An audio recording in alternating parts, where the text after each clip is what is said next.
যেই সন্তান পিতাকে হত্যা করবে সে পিতার সম্পত্তি থেকে বঞ্চিত হবে। সুপ্রিয় দর্শক মণ্ডলী, আসসালামু আলাইকুম। দেশে এবং দেশের বাহিরে যে যেখান থেকে শুনছেন, আশা করি ভালো আছেন, সুস্থ আছেন, নিরাপদে আছেন। আমি advocate Mohammad Belayet Hossain, Bangladesh supreme court. আজকে দুর্দান্ত একটি টপিক নিয়ে আপনাদের সামনে হাজির হয়েছি। টপিকটি হলো 4টি কারণে পিতার সম্পত্তি কন্যারা আর পাবে না। সুপ্রিয় দর্শক মণ্ডলী, এর আগে আমি একটি ভিডিওতে আলোচনা করেছিলাম যে 3টি কারণে পিতার সম্পত্তি কন্যারা আর পাবে না। আজকে আলোচনা করব 4টি কারণে পিতার সম্পত্তি কন্যারা আর পাবে না। হাজার চেষ্টা করেও কন্যা এবং কন্যাদের পরবর্তী ওলি ওয়ারিশগণ যত চেষ্টাই করুক না কেন, তারা যদি কোর্টে মামলা মোকদ্দমা করে, তবু 4টি কারণে তারা পৈতৃক ভিটা থেকে সম্পত্তি পাবে না। সুপ্রিয় দর্শক মণ্ডলী, বাংলাদেশের প্রেক্ষাপটে আমরা যুগ যুগান্তর ধরে শুনে আসছি যে মৃত পিতার বা মৃত মাতার সম্পত্তিতে কন্যারা সম্পত্তি পাবে। পুত্র সন্তান যা পাবে কন্যা সন্তানরা তার অর্ধেক পাবে। 2:1 অনুসারে, দ্যাট মিনস কন্যা যা পাবে পুত্র পাবে তার দ্বিগুণ সম্পত্তি। কিন্তু আজকের ভিডিওটির শিরোনামে যা দেখলেন, যদি এমনটি হয় তাহলে তো কন্যা সন্তানদের জন্য বিষয়টি অত্যন্ত ভাবনারই বিষয় হয়ে দাঁড়ায়, অত্যন্ত বেদনাদায়ক এবং প্যাথেটিকই বটে। সুপ্রিয় দর্শক মন্ডলী, কন্যাদের মাথায় তো তাহলে আকাশ ভেঙে পড়ার মতো অবস্থা। ঘাবড়ে না গিয়ে শেষ পর্যন্ত দেখুন। সুপ্রিয় দর্শক মন্ডলী, শুরুতে আমার মনে হচ্ছে যে এই শিরোনাম দেখে বিশেষ করে অনেক ভাইরা বা ছেলে সন্তানরা খুব খুশি হবে, পক্ষান্তরে মন খারাপ হবে কন্যা সন্তানদের। আমি উভয়কেই অনুরোধ করব ভিডিওটি ধৈর্য ধরে সম্পূর্ণ দেখার জন্য। সম্পূর্ণ না দেখে আপনারা কেউ কষ্ট বা কেউ স্বস্তি অনুভব করার কিছুই নেই। আইন কি বলে আর ধর্মীয় বিধান কি বলে, আমরা এই দুই দিকেই বিশ্লেষণ করব, ইভেন কি প্রতিটি বিষয়ের খুঁটিনাটি নিয়ে আলোচনা করব। সো অনেকে সম্পূর্ণ ভিডিও না দেখেই মন্তব্য করে বসেন। আমি তাদেরকেও অনুরোধ করছি সম্পূর্ণ ভিডিও দেখে তারপরে মন্তব্য করার জন্য। প্রথমেই মূর্খের মতো একটি মন্তব্য করা থেকে বিরত থাকতে অনুরোধ করছি। নিজেকে মহাজ্ঞানী বা নিজের পাণ্ডিত্য জাহির করার জন্য বা জেলাসি বা অহংকার করে আগেই কোনো মন্তব্য করা থেকে বিরত থাকুন। আপনাদের বাজে মন্তব্য আমাদের ভিডিও তৈরি এবং জনগণকে ইনফরমেশন প্রদানে বাধা প্রদান করে। সুপ্রিয় দর্শক মন্ডলী, আসুন তাহলে আসল সত্যটা উদ্ঘাটন করা যাক এবং শুরু করা যাক। Let's get started. বেসিক্যালি সত্যি বলতে কি, সাধারণত কোনো সন্তানকে এই সম্পত্তি থেকে বঞ্চিত করা যায় না। বন্ধুরা, এটা মুসলিম ফারায়েজ অনুযায়ী কোনো ব্যক্তি সম্পত্তি রেখে মারা গেলে ওই সম্পত্তির প্রতি মৃত ব্যক্তির ওয়ারিশ তথা ছেলে বা মেয়েদের মধ্যে 2:1 হিসাবে হিস্সা অনুসারে ভাগ বন্টন হয়ে থাকে। এই ক্ষেত্রে কোনো ওয়ারিশকে কোনোভাবেই আপনি বঞ্চিত বা ডিসক্রাইব করার কিন্তু কোনো উপায় নাই। তবে 4টি বিশেষ কারণে সম্পত্তি কন্যারা আর পাবে না। সুপ্রিয় দর্শক মন্ডলী, আজকের সম্পূর্ণ ভিডিওটি জুড়েই রেসপেক্টিভলি ডিসকাস করব এই ভাইটাল টপিকটি নিয়ে।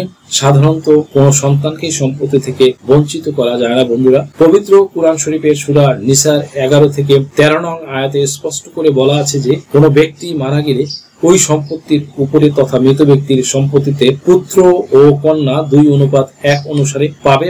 ছেলে বা মেয়েদের মধ্যে 2:1 অনুসারে পাবে। বেসিক্যালি এভাবে সম্পত্তি বন্টন হয়ে আসছে। এক্ষেত্রে কন্যাদের কোনোভাবেই বঞ্চিত করার সুযোগ নেই। তবে সম্পত্তি বন্টনের ক্ষেত্রে মুসলিম ফারায়েজ অনুসারে আমাদের যে নিয়ম বাতলে দেওয়া হয়েছে তা হচ্ছে, মৃত ব্যক্তির সম্পত্তি বন্টনের আগে সেই সম্পত্তি থেকে কিছু দায় আগে মেটাতে হয়, যার মধ্যে রয়েছে মৃত ব্যক্তির দাফন সংক্রান্ত ব্যয়ভার মেটানো, মৃত ব্যক্তির কোনো ধার দেনা তথা ঋণ, স্ত্রীর দেনমোহর সহ সেগুলো থাকলে তা পরিশোধ করা এবং মৃত ব্যক্তির দান ও ওসিয়ত বা উইল করে থাকলে তা সম্পত্তি থেকে মেটানো। তবে উইলের ক্ষেত্রে এর পরিমাণ মোট সম্পত্তির 1/3 বেশি হবে না। এসব বিষয় মেটানোর পরে বাকি সম্পত্তি মৃত ব্যক্তির উত্তরাধিকারীদের মধ্যে বন্টন হবে। কুরআন শরীফের সূরা নিসার 11 থেকে 13 নং আয়াতে বন্টনের ক্ষেত্রে মুসলিম ফরজ অনুসারে নির্ধারিত ওয়ারিসদের বন্টনের পর অবশিষ্ট ভোগীদের অংশ দিতে হবে। আমরা জানি মৃত ব্যক্তির সম্পত্তি স্ত্রীকে দেওয়ার পরে মোট সম্পত্তি থেকে বাদ দিয়ে যে সম্পত্তি থাকে এর মধ্য থেকে 2:1 হিস্সা অনুসারে পুত্র ও কন্যাকে দিতে হবে। যদি মৃতের 1 পুত্র ও 1 কন্যা থাকে তাহলে 3 ভাগ হবে, তাহলে 2 ভাগ পুত্র ও 1 ভাগ পাবে কন্যা। আর যদি 1 পুত্র ও 2 কন্যা থাকে তাহলে 4 ভাগ বিভক্ত করতে হবে 2 ভাগ পুত্র ও 1 ভাগ পাবে কন্যারা। এভাবে পুত্র ও কন্যার সংখ্যা অনুপাতে বন্টন করার পর আসাবাদের মধ্যে বন্টন করে দিতে হবে। অবশিষ্ট যে অংশ থাকবে সেই অংশটা। তবে কোনো ব্যক্তি মারা যাওয়ার পর যদি পুত্র না থাকে, শুধু কন্যা থাকে, তবে তা সম্পত্তির অর্ধেক অংশ পাবে কন্যা। এটা পিতার সম্পত্তি থেকে যেমন পাবে তেমনি ভাবে মায়ের সম্পত্তি থেকেও অর্ধেক পাবে। যদি কন্যা একজন থাকে, পিতার থেকে যেমন পাবে মায়ের কাছ থেকেও তেমনি একই ভাবে পাবে। কন্যা একজন হলে সমস্ত সম্পত্তির অর্ধেক পাবে। তবে যদি একাধিক কন্যা থাকে তবে কন্যারা 2/3 পাবে, সেটা পিতা মাতা যারই সম্পত্তি হোক না কেন। এটাই বেসিক্যালি কন্যাদের সম্পত্তি দেওয়ার নিয়ম। তবে এই কন্যা যদি কখনো স্বামী স্ত্রী হিসাবে সম্পত্তি পায়, সেই ক্ষেত্রে দেখা যায় স্বামীর মারা গেলে স্বামীর সম্পত্তির 8 ভাগের 1 ভাগ পাবে। যদি এই দম্পতির কোনো সন্তান থাকে, যদি সন্তান থাকে তাহলে 4 ভাগের 1 ভাগ পাবে। ঠিক তেমনি কন্যা যখন মায়ের ভূমিকা পালন করবে, তার সন্তান যদি মারা যায় তবে সন্তানের যে সম্পত্তি থাকবে মা পাবে 6 ভাগের 1 ভাগ। ওই মায়ের যদি কোনো ছেলে বা মেয়ে যদি মারা যায় তাহলে, এবং তারা যদি একাধিক ভাই বোন থাকে, সেই ক্ষেত্রে মা পাবে 6 ভাগের 1 ভাগ। আর যেই সন্তানটি মারা গেল তার যদি কোনো সন্তান না থাকে তবে সেই ক্ষেত্রে মা পাবে 3 ভাগের 1 ভাগ সম্পত্তি। তাহলে আমরা দেখতে পাচ্ছি যে কন্যা সন্তান হিসেবে সম্পত্তি পাচ্ছে, ওই একই কন্যা আবার দেখা যায় যে সে কন্যা হিসাবে যেমন সম্পত্তি পাচ্ছে, সন্তান হিসাবে সম্পত্তি পাচ্ছে, আবার স্ত্রী হিসাবে সম্পত্তি পাচ্ছে। ওই একই কন্যা সন্তান আবার মা রূপে সম্পত্তি পাচ্ছে, ইভেন কি ওই কন্যা সন্তান বোন হিসেবে সম্পত্তি পাচ্ছে। এই বিষয়গুলো পবিত্র কুরআন শরীফের সূরা আন-নিসার 11 থেকে 13 আয়াতে স্পষ্ট করে বর্ণনা করা আছে। সবই ঠিক আছে, সবই মানলাম বন্ধুরা, কিন্তু কথা সেখানে নয়, কথা শুরু হবে এখান থেকে। বলবেন সেটা আবার কেমন কথা? সুপ্রিয় দর্শক মন্ডলী, সেটা হচ্ছে বন্ধুরা যে কন্যারা সাধারণত 4টি ক্ষেত্রে সম্পত্তি থেকে বঞ্চিত হবে, কোনোভাবেই পাবে না। তাদেরকে সম্পত্তি থেকে চিরতরে বঞ্চিত করা হয়েছে। কোন সেই 4টি কারণ? তাহলে মনোযোগ দিয়ে শুনুন এবং বুঝুন। প্রথম যে কারণে পৈতৃক সম্পত্তি কন্যারা পাবে না, 1 নম্বরে মুসলিম ফারায়েজ কোথাও এমন আইন নেই যে যদি পিতার পূর্বে সন্তান মারা যায় তাহলে ওই কন্যা সন্তান বা ওই পুত্র সন্তান কোনোভাবেই সম্পত্তি পাবে না। তবে 1961 সালের 15 জুলাইয়ের পরে যদি এমন ঘটনা ঘটে তাহলে কিন্তু, অর্থাৎ ধরুন কন্যা মারা গেছে বা পুত্র সন্তান মারা গেছে, পিতা মাতা বেঁচে আছে, সেই ক্ষেত্রে পুত্র বা কন্যা বেঁচে থাকলে যে সম্পত্তি পেত তা তার পরবর্তী ওয়ারিশগণ সম্পত্তি পেয়ে যাবে বা পেয়ে যেত। বিষয়টি একটি উদাহরণ দিয়ে আপনাদেরকে বোঝানোর সুবিধার্থে বলছি। জনাব মিজানুর রহমান নামে এক ব্যক্তি, তার জান্নাত নামের একটি কন্যা সন্তান আছে। এখন তার আরো ছেলে মেয়ে আছে। এখন জান্নাত মারা গেছে কিন্তু তার পিতা জনাব মিজানুর রহমান বেঁচে আছেন। 1961 সালের পরবর্তী কোনো এক সময়ে মনে করুন জান্নাত মারা গেল। জান্নাত মারা যাওয়ার পরবর্তী 5 বছর পরে তার বাবা যখন জনাব মিজানুর রহমান তিনি যখন মারা গেল, তখন তার যত সন্তানাদি বা উত্তরাধিকারী রেখে মারা গেলেন, তার যে রেখে যাওয়া সম্পত্তি তার উত্তরাধিকারীগণ পাবে, এটাই স্বাভাবিক। কিন্তু জান্নাত এবং জান্নাতের সন্তানরা যদিও বা বেঁচে থাকে, সেই ক্ষেত্রেও তারা কিন্তু আর সম্পত্তি পাবে না। প্রিয় দর্শক মন্ডলী, প্রসঙ্গত উল্লেখ্য যে মনে রাখবেন এটা কিন্তু 1961 সালের 15 জুলাইয়ের আগে উদ্ভূত বা সংঘটিত ঘটনার কথা বলা হচ্ছে। এর পেছনে কিন্তু যথাযথ কারণও রয়েছে, সেটা নিয়েও আলোচনা হবে। কিন্তু 1961 সালের 15 জুলাইয়ের পরের ঘটনা যদি বলি তাহলে সেখানে দেখা যাবে যে নতুন একটি মুসলিম পারিবারিক আইন তৈরি হয়েছিল।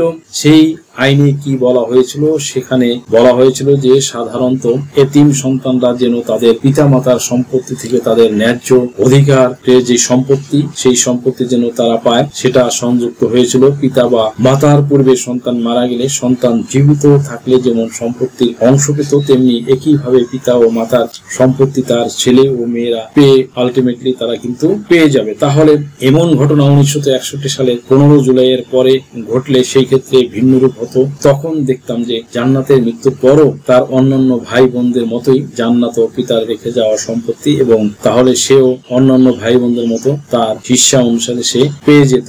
যদি সন্তান থাকতো তাহলে তারাও সম্পত্তি আলটিমেটলি ঘুরে ফিরে কিন্তু সম্পত্তি পেয়ে যেত। তাহলে এটা তো মনে হচ্ছে নতুন মুসলিম আইনে মুসলিম মেয়েদের জন্য একটা ফলপ্রসূ আইনই হয়েছিল, যাতে মেয়েদের সুবিধার কথাই বলা হয়েছে।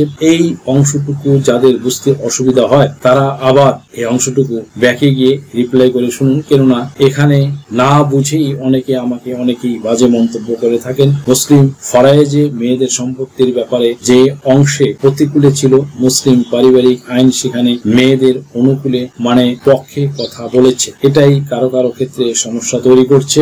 এনিওয়ে, পুনরায় আলোচনার যে ধারাবাহিকতা, সেই আলোচনার ধারাবাহিকতায় চলে যাচ্ছি। আর যদি ঘটনাটি 1961 সালের 15 জুলাইয়ের পূর্বে ঘটতো তাহলে দেখা যেত জান্নাতের মৃত্যুর পরে তার অন্যান্য ভাই বোনদের মতো কিন্তু জান্নাত তার পৈতৃক সম্পত্তি পেত না এবং জান্নাতের কোনো সন্তানাদি ছিল কিনা, যদি থাকতো তাহলে সেই ক্ষেত্রে তারা সম্পত্তি পেত না। কি বুঝলেন দর্শক? মেয়ে সন্তান কি বিষয়টি বুঝলেন নাকি বুঝলেন না? এখন যদি ঘটনাটি এমন হতে থাকতো যে ঘটনাটি 1961 সালের 15 জুলাইয়ের আগের কোনো এক সময়ের কোনো ঘটনা হয়ে থাকে এবং জান্নাতের সন্তানরা যদি শিক্ষায় দীক্ষায় উন্নত হয়ে জ্ঞান গরিমায় অনেক বড় হয়ে তারা বর্তমানে যে নতুন ভূমি আইনের আওতায় ওয়ারিসদের সম্পত্তি বন্টন করে বুঝিয়ে দেওয়া হচ্ছে, নির্বাহী ম্যাজিস্ট্রেটের মাধ্যমে 3 মাসে জমি বুঝিয়ে দিচ্ছে এবং জান্নাতের সন্তানরা এই আইনের আলোকে এই পন্থা অবলম্বন করে স্টেপ নিবে, তাহলে কিন্তু কোনো লাভ হবে না বন্ধুরা। বিকজ অফ যেহেতু ঘটনা 1961 সালের 15 জুলাইয়ের পূর্বে এই নতুন ভূমি আইনটি ছিলই না, শুধু তাই নয় তখন মুসলিম পারিবারিক আইনও ছিল না, তাহলে কন্যারা এক্ষেত্রে সম্পত্তি কিভাবে পাবেন? তারা তো আর তাহলে মুসলিম ফরায়েজ মোতাবেক সম্পত্তি পাবে না, কারণ সেখানে এমন ঘটনার উদ্ভব হলে কন্যারা সম্পত্তি পেত না। সুপ্রিয় দর্শক মন্ডলী, কি আপনাদের বুঝতে অসুবিধা হচ্ছে কি? তাহলে আবার ব্যাকে গিয়ে শুনে আসুন, কিন্তু না বুঝে হয়তো বাজে কমেন্টস করবেন না। এবার আলোচনার ধারাবাহিকতায় ফিরে আসি। কিন্তু ঘটনাটি 1961 সালের 15 জুলাইয়ের পরে ঘটলে দেখতাম জান্নাতের মৃত্যুর পরে তার অন্যান্য ভাই বোনদের মতোই সেও মৃত পিতার সম্পত্তি পেয়ে যেত মুসলিম পারিবারিক আইন অনুসারে, এবং জান্নাত যদি কোনো সন্তান রেখে মারা যেত তাহলে সেই সন্তানও কিন্তু কমপ্লেইন করে সম্পত্তি আদায় করতে পারত। এর পূর্বের ঘটনা হলে কিন্তু মুসলিম ফরায়েজ অনুসারে সম্পত্তি কোনোদিনও পেত না, জান্নাতের সন্তানরা আজীবন বঞ্চিত থেকেই যেত। এখানে মুসলিম ফরায়েজ এবং মুসলিম পারিবারিক আইনে যা বলা আছে আমি আপনাদের জ্ঞাতার্থে শুধু জানালাম, এক্সপ্লেইন করলাম। এখন প্রিয় দর্শক, আপনারা কি করবেন কি করবেন না, কোনটা মানবেন কোনটা মানবেন না, সেটা একান্তই আপনাদের খেয়াল খুশি। মানলেও মানতে পারেন আর না মানলেও না মানতে পারেন, আমাকে খামোখা দোষারোপ করবেন না। 2 নম্বরে যে কারণ পৈতৃক সম্পত্তি কন্যারা পাবে না, 2 নম্বরে যে কারণে পৈতৃক সম্পত্তি কন্যারা পাবে না, যে কন্যা সন্তান মারা গেছে সেই সন্তান মারা যাবার সময় যদি তার কোনো প্রতিনিধি রেখে মারা না যান, তাহলে মনে করুন তিনি স্ত্রী হিসেবে মারা গেছেন, মারা যাবার সময় তিনি তার জীবিত স্বামীকে রেখে মারা গেছেন এবং তাদের কোনো সন্তান ছিল না, এমন হলে ওই জীবিত স্বামী বা স্ত্রী কখনোই প্রতিনিধির ভূমিকা রাখতে পারবে না, ইভেন কি তারা পৈতৃক ভিটার সম্পত্তিও পাবেন। তার কারণ হচ্ছে বন্ধুরা, তার কারণ হলো শুধুমাত্র গর্ভজাত সন্তানেই শুধু প্রতিনিধি হতে পারে, অন্য কেউ পারে না। সন্তান না থাকলে আপনার প্রতিনিধি হিসাবে আর কেউ থাকলেই তো না, সেই জন্যই আপনি কোনো সম্পত্তি আর পাবেন না। ইভেন কি এই ক্ষেত্রে স্বামী বা স্ত্রী কখনো সম্পত্তি পাবে না, তবে যদি গর্ভজাত সন্তান রেখে মারা গিয়ে থাকতো সেই ক্ষেত্রে তারা পৈতৃক ভিটার সম্পত্তি পেয়ে যেত, তাতে আইনে কোনো বাধা থাকতো না। তৃতীয় যে কারণ পৈতৃক সম্পত্তি কন্যারা পাবে না সেটি হচ্ছে যেই সন্তান পিতাকে হত্যা করবে সে পিতার সম্পত্তি থেকে বঞ্চিত হবে। এটি মুসলিম এবং হিন্দু উভয় উত্তরাধিকার আইনের একটি সাধারণ বিধান। মুসলিম আইনে একজন ব্যক্তি যদি তার সম্পত্তির মালিককে ইচ্ছাকৃত ভাবে বা ভুলবশত হত্যা করে তবে হত্যাকারী সম্পত্তির উত্তরাধিকারী হতে পারবে না। মুসলিম উত্তরাধিকার আইনে রয়েছে, এই আইন অনুযায়ী যদি কোনো উত্তরাধিকার সম্পত্তিটির মালিককে হত্যা করে তবে সে সম্পত্তি থেকে বঞ্চিত হবে। চতুর্থ এবং সর্বশেষ যে কারণে পৈতৃক সম্পত্তি কন্যারা পাবেন না সেটি হচ্ছে আপনি জীবিত থাকা অবস্থায় আপনাকে বঞ্চিত করবে বলে সম্পত্তি দেবে না বলে আপনার পিতা বা মাতা আপনার ওয়ারিশি সম্পত্তি আপনার অন্য কোনো ভাই বা বোনের নামে রেজিস্ট্রি করে দিয়েছেন, সেই ক্ষেত্রে যদি সঠিকভাবে দলিল করে দিয়ে থাকে তাহলে সেখানে আপনার অংশ আপনার পিতা মাতা অন্য কোনো সন্তানকে লিখে দেয়, তাহলে আপনি জীবিত থাকা অবস্থায় আপনার মা বাবা মারা যাওয়ার পরও আপনি কোর্টের শরণাপন্ন হয়েও উদ্ধার করতে পারবেন না, কারণ আপনি জীবিত থাকা অবস্থায় আপনার বাবা মা উদ্দেশ্য প্রণীত ভাবে আপনার কোনো ভাই বোনদের দিয়ে গেছে। আপনি মারা যাবার পরও আপনার সন্তানাদি যদি মনে করেন যে আপনার মা বা বাবার সম্পত্তি আপনার চাচা বা মামারা রেজিস্ট্রি করে নিয়েছে, নাম রেকর্ডভুক্ত করে নিয়েছে, তাহলে কিন্তু আপনারা রেমেডি বা প্রতিকার পাবেন না বা ওয়ারিশ হয়েও সম্পত্তি কিন্তু পাচ্ছেন না, এখানে কিন্তু ডিপ্রাইভ হচ্ছেন। এখানে ব্যাপারটা ঘটেছে এমন যে আমার জমি আমি দেব, যাকে খুশি তাকে দিব, অর্থাৎ মৃত ব্যক্তির মৃত্যুর পর কোন সম্পত্তি তার মূল জোতে রেখে গেলে হয়তো আপনি পেতেন, কিন্তু সে তার সন্তানকে বঞ্চিত করেছে, সে তার সম্পত্তি তার সন্তানকে না দিয়ে অন্য সন্তানকে দিয়েছে, সেই ক্ষেত্রে একটি মারাত্মক অপরাধমূলক কাজ করেছে। তার বিচার মৃত্যুর পরে হবে কি হবে না সেটা আল্লাহ ভালো জানেন। হয়তো এমনও হতে পারে যে সন্তান তার বাবার সাথে এমন কোন মারাত্মক অপরাধ বা অমার্জনীয় বা ক্ষমার অযোগ্য অপরাধ করেছিল, যার কারণে পিতামাতা তাকে কোনো সম্পত্তি দেয়নি। তবে এই ক্ষেত্রে এখন তার অন্য ভাই বোনরা যদি মনে করে যে আমার ভাই বা বোনকে আমার বাবা মা কোনো সম্পত্তি দেয়নি, সেটা ঠিক আছে, কিন্তু আমরা তাকে বঞ্চিত করব না, তাকে আমরা কোরআন ও সুন্নাহ অনুসারে তাকে কিছু দিব। এই ক্ষেত্রে তারা তাদের যদি সৎ ইচ্ছা থাকে তাহলে সেটার উপরে ডিপেন্ড করবে। এই জন্যই আমি প্রথমেই টাইটেলে লিখেছিলাম যে 4 কারণে কন্যারা পিতার সম্পত্তি নিতে পারবে না, বঞ্চিত হবে। তাহলে টাইটেলের সাথে নিশ্চয়ই মিল পেয়েছেন দর্শক মণ্ডলী। আজকের ভিডিওটি থেকে আশা করি সামান্যতম হলেও উপকৃত হয়েছেন। যদি ভিডিওটি আপনাদের সামান্যতম উপকার আসে তাহলে রিকোয়েস্ট করবো চ্যানেলটি লাইক, শেয়ার, কমেন্টস এবং সাবস্ক্রাইব করে পাশে থাকা বেল বাটনটি প্রেস করে দিন, যাতে পরবর্তী ভিডিওর নোটিফিকেশনটি খুব সহজেই পেয়ে যান। সো আজকের মতো এখানে শেষ করছি। দেখা হবে অন্য কোনো দিন, অন্য কোনো ভিডিওতে, অন্য কোনো আইনি কন্টেন্ট নিয়ে। সেই পর্যন্ত সকলে ভালো থাকুন, সুস্থ থাকুন, নিরাপদে থাকুন। আবারও সবাইকে ধন্যবাদ জানিয়ে এখানেই শেষ করছি। আল্লাহ হাফিজ।